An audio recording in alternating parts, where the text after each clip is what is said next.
As old as time, Part 2. She didn't see it there before. Dawn was paling of the black and blue sky to the east. The sun was at least an hour from rising. The fire was nothing but embers, and Belle realized she had been shocked awake by the cold on her face. She turned over in bed and saw, to her dismay, that there were no more logs in the neat stack.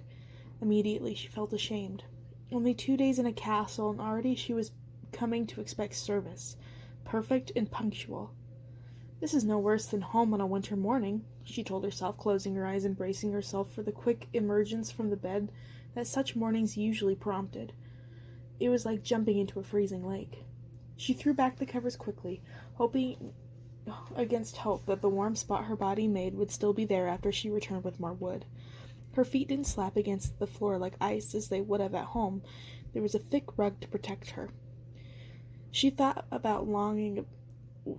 with longing about what warm clothes might be in the wardrobe, but opening the thing up while it was sleeping seemed wrong, an invasion of privacy, or worse. So she crossed her arms against the frigid air and slipped her shoes over bare feet, preparing to make the long trip down to the kitchen and storerooms. But when she threw open the door, a statue was standing there. For some reason, Belle didn't scream. She did jump back. It was too early in the morning. Her head was too sticky and murky with sleep. It was too cold for her to think about much else except for how cold she was. This time the leaves were slightly more arranged to copy human features, or possibly inhuman ones. Belle was reminded of that haunting green man images she had seen in the books about ancient British churches, broad leaves flanking the face like a mane, smaller ones making a flat nose and unseeing eyes. The ivy near its feet were covered with delicate white tracery of frost. Like the other one, it had come from outside. What on earth is that? Any thought Belle had she was dreaming was immediately banished by the banal, confused words of the wardrobe. Belle spun around and put a finger to her lips. Now was not the time to interrupt. "Were you sent by my mother?" she began as she turned back. But then the statue had changed in that moment. An arm was now raised, and a finger pointed to something behind Belle. She turned her look. There was nothing really there. "The window?" she started to ask, turning back. But the statue was gone. That, the wardrobe said, was spooky. Belle ignored her, too wrapped up in what was going on to care about being rude, and went over to the window. Thin strands of pale webbing had somehow reached it, crossing lightly back and forth in front of the pane. In dismay, Belle pressed her face against the glass and tried to see how much more of the castle had been covered. A surprising amount. Thick ropes had breached the tops of the perimeter walls, and thin, sickly-looking runners were shooting out from them, spreading out over the open ground as if looking for the next vertical edifice to attack. Belle shuddered and had to fight down this surge of panic. Eventually the webs would blanket the entire castle, enshrouding it and everyone within. When she noticed that the view of the ground seemed strangely foggier than the weather should have allowed, it took her a moment to realize that there was a thin film of ice caught between two of the white strands. It was rippled and crazed, and it showed was not a blurry version of the landscape beyond, but something else entirely. Her house, at night. A dark rider approaching it. No, 2 riders, on the same horse, galloping at daybreak, speed pulling up at every last minute with a silent buck in protest from the horse. Belle drew back, terrified by the strange vision. Nothing about the situation seemed right.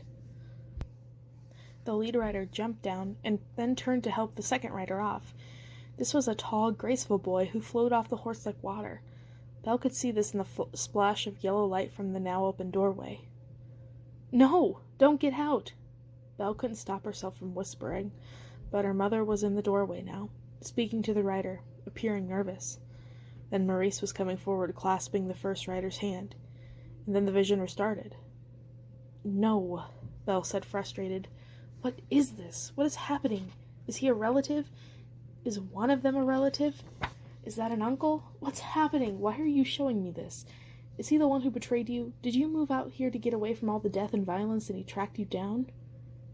"No idea, dear," the wardrobe said with a yawn. "But if you figure it out, let me know. I'm going to get a few more winks of sleep. Good luck." Belle stayed and watched the vision again and again and again, for hours, all thoughts of going to get the logs forgotten. Eventually, when the inside of her mouth tasted like death, she couldn't feel her legs, She went back into the bed, curled up like a mouse. When Belle woke up the second time, the sun was high and sparkling yellow. "Hello, miss," the wardrobe said brightly. "You figured out what the statue was?" No," Belle said. She struggled for words. I feel like this entire castle is full of my mother. I don't know if she's alive or dead, but it's like everything here has been filled with her somehow. Her memories, her soul almost. She's definitely trying to tell me something." "I wish she'd find a less creepy way of doing it. Your old dress is washed, pressed, and ready to go," the wardrobe said, throwing her doors open brightly. Indeed it was. So clean and crisp it was almost new. The apron was spotless, and her shirt sleeves puffy and shining white. Next to it was a glittering yellow ball gown and a heavy pink dress with bell sleeves so long they might have almost been tiplets, with a matching fur trim stole. "Snowed last night," the wardrobe said innocently. "Thought maybe if you wanted to go skating or—" "Skating? I don't know if you've noticed or not, but we're trapped on the grounds of this castle now. No way out. I don't think you're going to the river anytime soon." "Oh, there's a tiny viewing pond on the larger bailey, past the stables. I'll bet it's nice and solid by now." Huh. That was interesting. So if she got a little too stir-crazy in the next few months, at least there were courtyards. "Thank you," Belle said, reaching for her old dress. "Maybe later." Between her mother, the curse, and the disappearance of Les Charmants, and her apology to the beast, there was too much to do to spend time skating. She hurried downstairs so quickly she almost didn't register the pale glowing toadstools that had begun to pop up in clusters in the steps. When a particularly bright and ghastly group of them finally caught her attention, she stopped to take a closer look. It seems like they were springing directly out of the gray streaks in the marble. The mottling on their stalks and the umbrella tops looked like faces pressed up against cloth, screaming or trying to say something, shrewded before they were fully dead. Belle felt her stomach turn. Some of the markings were moving, just a little, further, making them look undead. Part of her couldn't help thinking, wait, my mother worked with plants, ivy and roses.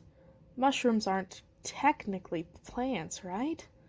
Not like ones with leaves? "I need to eat something," she said aloud. That would make everything better, including her stomach. A chat with Mrs. Potts, some bacon, and a bright, friendly stove would banish any lingering gloom. But when she got there, the kitchen was as cold as her room had been the night before. The fire on the stove was so low it was almost out. Everything was still and silent. The waitstaff couldn't still be asleep, could they? Had they indulged in whatever magic drams animated objects could after she had left last night? Were they now all passed out? "Good morning," Belle called cheerily. Nothing. Confused, she looked around the room. There in the cabinet was the unmistakable Mrs. Potts. She was the only large white teapot with a bright pink and purple lid. Her porcelain was shiny and utterly unmoving. Stacked next to her were all the little teacups, all but Chip, who was next to her, like someone had placed him safely next to his mother. "Mrs. Potts?" she called softly. She rapped on the glass with a gentle knock. "Hello?" No response. Belle backed away into the middle of the kitchen. She spun slowly, looking all around her. It was a normal, quiet kitchen, waiting for a human to come in and breathe life into it. Belle ran a hand through her hair, panicking. Was she still asleep? Was she finally awake? Was she just some poor, mad girl lost in a deserted castle, imagining teapots who talked and a candelabra who flirted? If she ran back upstairs to talk to the wardrobe, what would she be confronted with? Wood and dust? The softest sigh came from the cabinet. Belle almost sobbed in relief when Mrs. Potts shook herself slowly, throwing off the last remnants of paralysis. "I'm not mad. That's something." It was strange to think of a kitchen literally brightening, but that is what it did. The oven glowed more orange, all of the chairs straightened to full attention, and sconces around the edges of the room lit themselves. Mrs. Potts spied Belle and hopped down from the cabinet anxiously. "Oh, my word, I've not overslept a day in all my years here," she cried.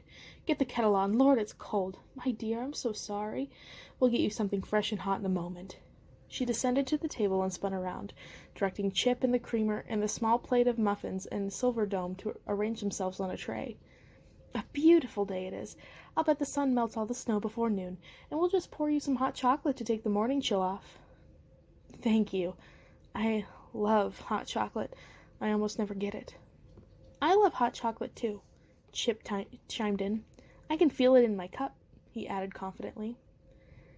He was so cute and chipper, but Belle couldn't help thinking, with a shudder, how was there a real little boy under the porcelain? "How old were you when all this happened?" "5," Chip said proudly. He puffed himself out. A little brass pot hopped itself off the shelf and cheerfully onto the table. The cup stood very still, trying to be a serious big boy as his task, while creamy, peppery hot chocolate was poured into him. "Nicely done," Belle said, picking him up. She took a tiny sip and he giggled. When she grabbed a couple of muffins. "I hate to eat and run, but I want to get back to the library and do some research. I don't suppose you know the name of the enchantress who laid the curse on you, my mother." Mrs. Potts shook her spout mournfully. "What a terrible thing, not to know the name of your own mother, but I'm afraid I don't either. I'll tell you, though, I'm fairly certain Mr. Potts did. He said some things, dropped some hints, but by the time it wasn't safe to have friends who were charmants, certainly not if you lived in the castle. She was known to other folks here, though. You could try asking them. She came to see the king and queen 3 times altogether. Magic always comes in threes." "What?" Belle leaned forward. "Why? Why did she come so often?" "Well, the last time it was to curse us all," the teapot said with a dry laugh.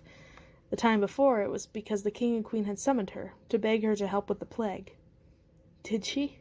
Belle asked breathlessly. "No," Mrs. Potts said with a sigh. "I'm not even sure if she could. Anyway, she told them no and stormed out, the way Lumiere tells it." Belle felt like she had been hit in the stomach. After accusing the beast's parents of being heartless, her own mother refused to heal the sick. Why did she visit the first time? It was to bless the baby, the prince, the beast, on his birthday, like they used to do in the old days. Oh, I wish I'd seen that. "How confusing," Belle said, trying to wrap her head around the idea of her mother blessing a prince she would eventually curse. "Well, the king and queen didn't let her. They said it was archaic or some such, but it was more like thick-headed if you ask me," the teapot said with a wet snort. "You can be all modern this and anti-magic that, but if an enchantress offers you a free blessing on your child, you're a damn fool not to take it. That's what I think, anyway." "Didn't let her..." Belle felt something like a headache start to come on. A few days ago she had no mother. Now she had a very complicated one. It was like finding out the country you live in is actually on the moon, and beholden to an entirely different set of laws and procedures. No, Belle corrected herself. It was more than that. The mother that Belle imagined she had wasn't a tenth of the mother she actually turned out to be. How could Belle, a lonely little bookworm of a country girl, ever come from someone so great that she meted out curses and blessings like candy, and then took over an entire castle with her presence? It didn't seem possible. It almost seemed like a mistake. "Well," she told herself bravely, "I may not have her magic power, but if I am indeed half of my mother, then I have her willpower and cunning too. I am more up to this than any other creature in the world. Right?" "Thank you," she said out loud to Mrs. Potts before leaving. As Belle went up the stairs to the dining room, she took a bite out of a muffin. It was still warm and moist inside, practically dissolving on her tongue. There was a delicate aftertaste of lemon and vanilla. She quickly finished the rest of it and ate the next one immediately, telling herself it was to get it all gone before entering the snack-free library. Chip giggled as he sipped from him and tried not to wiggle too much. The hot chocolate was very hot. Belle threw open the library doors dramatically so she could pretend it was the first time again. There were so many other books she could read in this cozy winter day. Almost too many. She narrowed her eyes and looked at it the way her father would, with a view to improvements. Rather than ladders here and there, he would have a wheeled cart probably, with some sort of chute or pulley system to allow the lifting up and bringing down of books as gently as possible, and a greater number than one person could normally carry. Or maybe a lens on wheels on a rail above the book, so you could look from the comfort of the floor quickly to see if a folio you needed was up there.